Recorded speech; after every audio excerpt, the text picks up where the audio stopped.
Welcome to Catholic Courses. I'm Father Jeffery Kirby, the Vocations Director for the Diocese of Charleston. And over the past several years, I have had the remarkable experience of accompanying young men and young women as they have explored God's will in their lives and sought to deepen in their discipleship and in the spiritual life. It's my plan in this course to bring the richness of those experiences to our course as we discuss the spiritual life. I'd like to immediately take us to an encounter between Jesus and the apostles. The apostles had been with Jesus for some time, and they noticed that the Lord was a person of deep prayer. Oftentimes, in the evenings, after a long day of ministry, Jesus would go into solitude away from the apostles, and oftentimes even spend the entire evening in prayer to God the Father. The apostles would experience this, see Jesus praying. They also saw the disciples of John the Baptist being taught how to pray. And we can imagine in the hearts of the apostles, they began to wonder, well, what is going on here? What's happening? And after one particular evening of prayer, Jesus comes, and in Luke chapter 11, verse 1, the apostles ask the Lord, Lord, teach us to pray. They saw his example.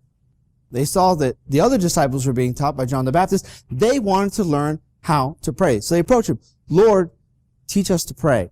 Now, already in this encounter between Jesus and the apostles, we see three principal truths. First, this is not an unguided exploration in transcendence, some internal search to find myself. This is actually our second point, which is an invitation to a relationship with a person. This is a personal encounter. The apostles ask, Lord, teach us to pray. So not just transcendence, but a relationship. And our third point is they ask to be taught. They realize they cannot give themselves what they're desiring to find. Lord, teach us to pray. We like to use this verse, Lord, teach us to pray, as three parts for our overall Catholic course. I'd like to use the first part, Lord, for a first part of our course. The second part, teach us, and then to pray, a third part. Each part will complement and address the others as a whole. And the three will each address fundamental aspects of the Church's spiritual patrimony and tradition.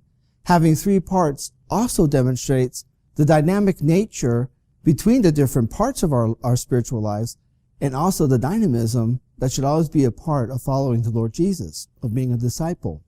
So for part one, Lord, we will have two lessons, and they will be guided by Matthew chapter 16, and the Lord's question, who do you say that I am?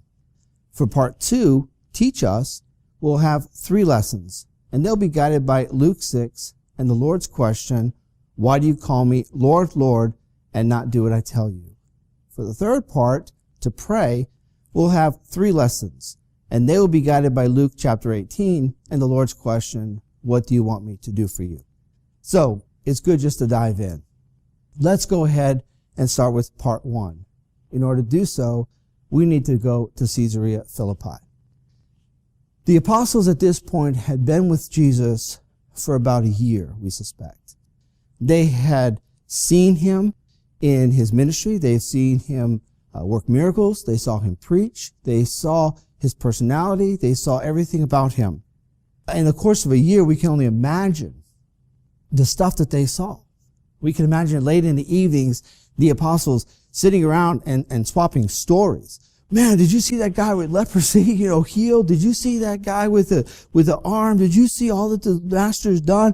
And as they're swapping stories about the miracles, about the teachings, about the Lord's compassion, we can imagine that every morning the apostles would wake up and say, what is the master going to do today? So every day following the Lord Jesus was one of excitement, one of expectation.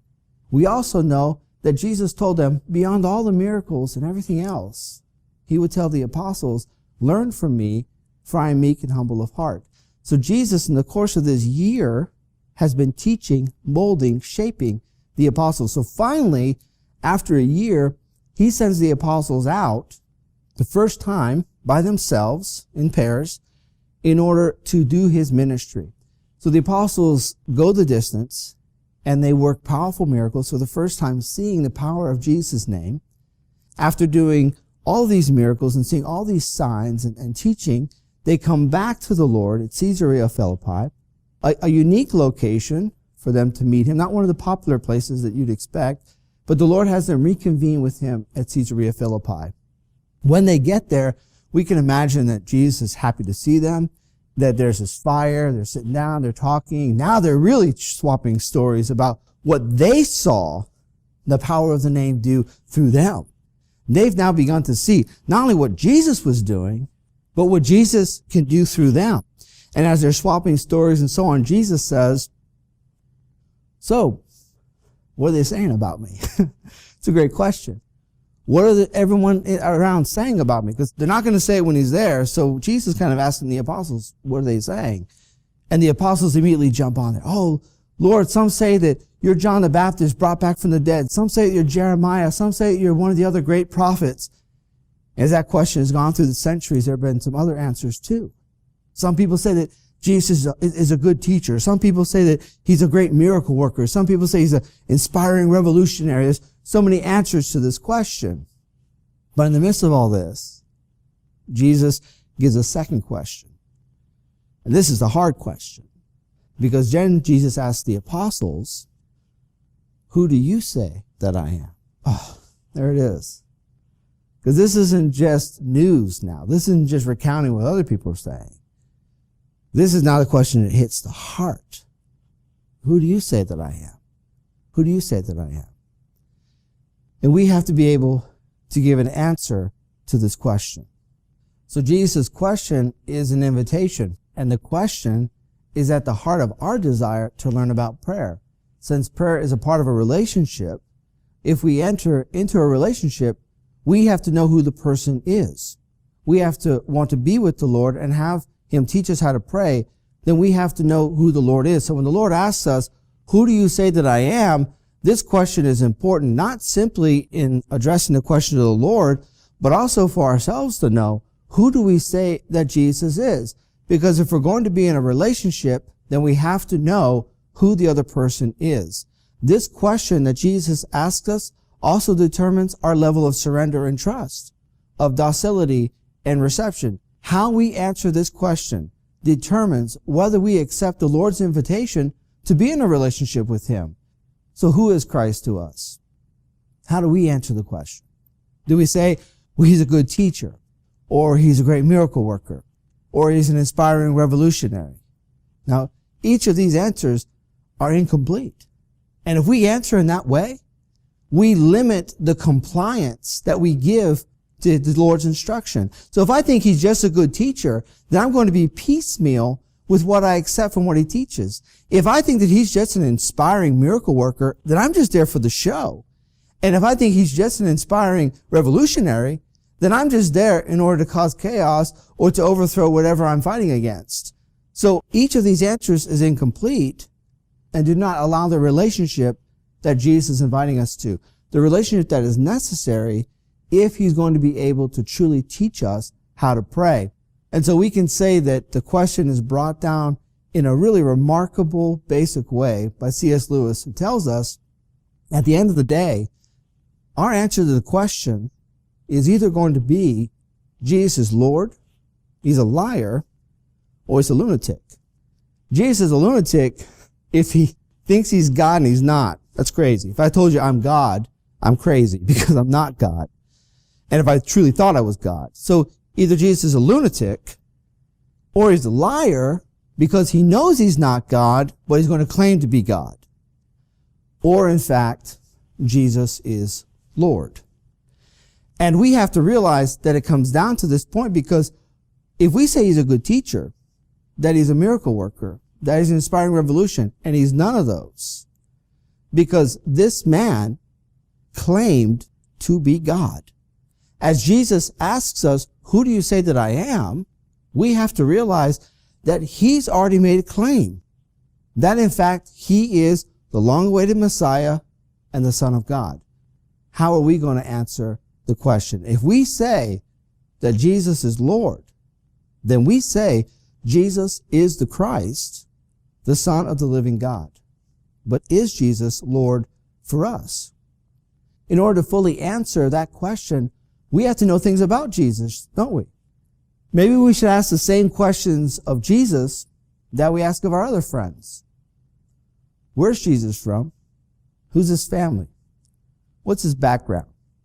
What's this man's history? What does he do for a living? What are his interests?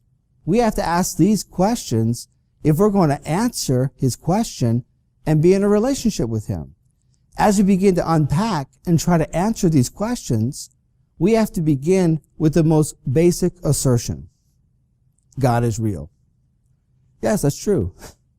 I know it's basic, but that's where we have to start. God is real. God is a real, personal being with a perfect identity.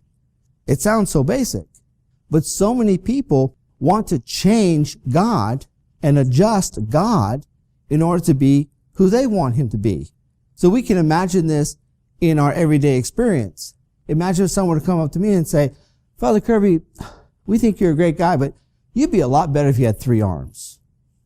Or, Father Kirby, it's great that you're Irish American, but we really wish you were Polish. Or, Father Kirby, we know you have 2 siblings, but, every Catholic should have 5 siblings. Now, it sounds ridiculous for someone to come and to try to change me because I'm a real person. I have a real identity. Look, I'm Irish American. I have 2 siblings. And these are just things about me. I have 2 arms. I can't change that. And no one should attempt to change those things about me because I'm a real person.